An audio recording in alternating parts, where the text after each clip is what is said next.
बुर्ज असद नया इस्लामी महीना आपको मुबारक हो। देख लेते हैं इस पूरे मंथ की रीडिंग आपके लिए क्या है, इस पूरे मंथ में क्या मामलात रहेंगे आपके लिए। बिस्मिल्लाह।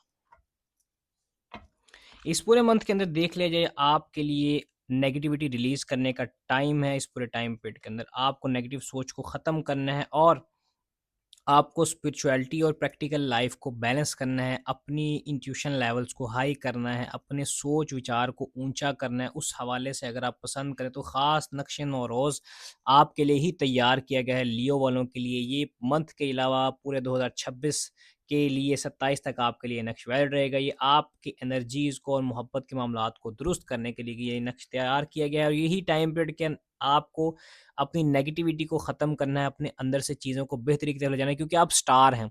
लियो वाले हमेशा उभर के आते हैं, जब इनको कोई दबाने की कोशिश करता है ये दोबारा से उभर के आते हैं। तो यही टाइम पीरियड है कि आपको इस पूरे नए इस्लामी महीने शवाल के अंदर अपने अंदर से नेगेटिविटी को क्लियर करना है।